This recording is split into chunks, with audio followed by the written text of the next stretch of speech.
Greater Vancouver, but just into Vancouver. So you start to see how a sustainable market is created over there. It's not just based on incomes, it's based on home equity, and then with 30,000 people coming in per year, but we're going to need the immigration just to fill jobs with our aging population. And then you add in that Vancouver has a natural increase in population of births minus deaths of another 11,000. So I'm trying to figure out why our condominiums keep selling. So these numbers to me really play into it. I am worried about all of us in British Columbia and what the cost of healthcare is going to be when you look at these numbers. So continuing to build my case of this aging population, between now and 2027, in Greater Vancouver, we will go from 14,000 deaths a year to 27,000. So as we get to 2027, we're going to just have to rewrite the book on what this new population will be. And to me, it will be predominantly immigration, I believe. So the high end of our market falsely skews the entire market the same as it does with yours. Because if you look at that flyer, you think, oh, everything over here is $3 million if you just look at the penthouse price. So what I do is I continually take out the top 20% of our market to understand where the 80% is at. And because that high end really influences our federal government, our tightening lending policies, the banks and the CMHC's judgment. So if you look at last year for Greater Vancouver, there was 16,500 condo sales. The average price was $415,000, and that required a household income of $61,000. If you take out those top 20%, the top 20%, the average is $865,000. So that left me 13,000 condos last year that traded hands. In the 80%, it drops to an average of 303,000, and that 303,000 requires an income of 46,000, and it starts to fit in with 65% of the population of British Columbia. But the media only sees that top end and says that nobody can afford to buy it. The same exists with single-family homes. In Greater Vancouver, the average single-family home is $913,000. You need an income of $136,000 a year. If you take out the 4,400 at the top, the average is 2.1 million. That's all offshore. That's predominantly foreign money that's buying it. But that left me 17,500 homes for locals that had an average house price of $625,000. Requires $100,000 a year. So it starts to debunk the myth of we're the most expensive place to live on earth. But it's hard to get the media to understand all of this data. So last year, I told you that 28% of our first-time buyers at Marine Gateway received their deposits from their parents or grandparents. The project we're doing in New Westminster, 48% of our buyers were first-time buyers, and half of them received their deposits from parents or grandparents. Wall Center Falls Creek, a project that we're doing, 50% of our buyers were first-time buyers, and 31% of them received the deposits from parents or grandparents.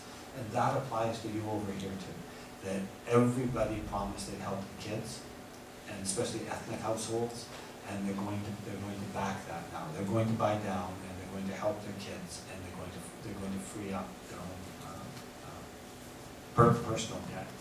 And so if 7 years ago, 65% of the buyers were just trading equity, they weren't relying on their income, and then you look at this, understanding where the first-time buyers are getting the 20% deposits, they're getting it from their parents, so that doesn't match their income. But once they get the deposit from their parents, their incomes will support the product that we've been supplying. And if you've been supplying product that the income won't support, then you should just reevaluate what you're building. So I come up with the 67% owned a home already, and then you calculate the statistics. We've been relying on 75% of our home sales since 2006 in Greater Vancouver. It's all been about equity. It hasn't been about income. It's all come out of existing housing stock. And the other thing I told the BCIT students, and I think it applies to this room, is just start to understand this aging population, how they're going to consume differently. And it's a major shift in our industry, this major cultural cultural shift, recognizing their age, recognizing their ability, recognizing the economy. If I was going to position the development today for the shift, I would really start to understand the baby boomer and the 56 to 75-year-old. They're sitting on equity in every city. It is their life savings. There's no forced sale here when they have to come down in their price. It's because they found something to buy, which this room should be supplying. The single-family home prices, especially in the high end of most cities, whether it's Oak Bay here or whether it's Shaughnessy in Vancouver, they said you don't have to be the highest sale in the neighborhood anymore. You will come down in your price because you have to sell. You have to maintain your lifestyle somehow, and you want to help your kids. We just have to supply the product. But I think that we have to start to supply product that has king-size beds.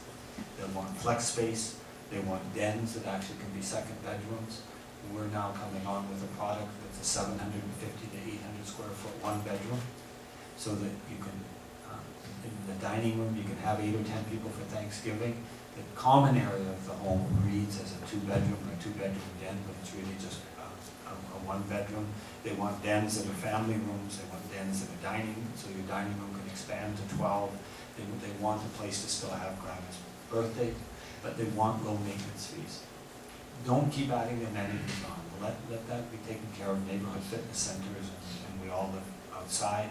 They watch the thermostat, and they watch energy costs for themselves, and they're writing the check for their children. They will only pay for crazy lofts and unconventional or crazy green. They will not pay for crazy lofts and unconventional green initiatives. They're not wearing their philanthropist hat when they're not out to save the planet when they're buying a house. When they're buying a house, they want function. They want the double oven, they want the deck. They don't want to pay $20,000 or $30,000 for green initiatives that are going to have a 40-year payback. It's just not there. We need a second generation of green. We have to reevaluate it, because this is either true or Dockside would be working. It doesn't. You're loaded in with all that green, and then you got to go hide all that green. We have no precedent for this economy, and we certainly have no precedent for the aging iPhone-carrying demographic. This demographic will not be repeated. This aging demographic is showing up at the Olympic Village, which we talked about. And just one quick story in Vancouver, our office had a house listed for $6.9 million. And they brought them an offer of $6 million, they would not take it. And recently, in the last 2 months, the home sold for $5.5 million because they could buy a townhouse in a project we're doing at 57th and Granville for $2.5 million.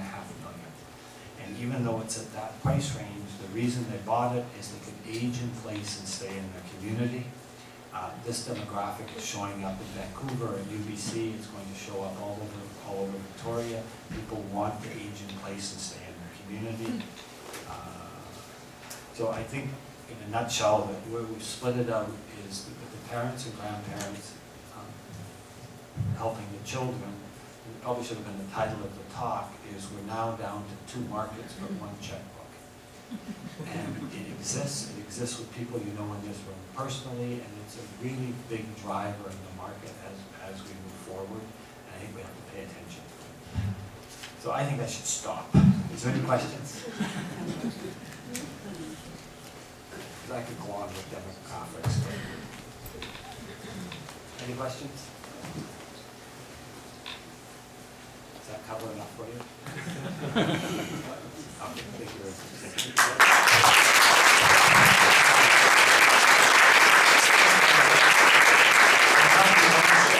All our guests at lunch today, and on behalf of the board, Bob, thank you very much.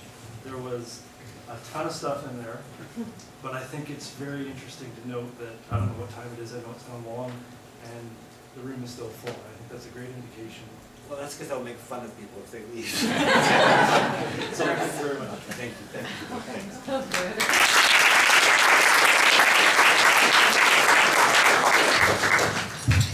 Thank you all very much for coming today. I think a very informative lunch. We'll be in touch, Kathy will be in touch in due course with the details of our summer social. And our next lunch, as mentioned, is September 11th with John Stavone. Thanks very much for coming, everybody. Have a good day.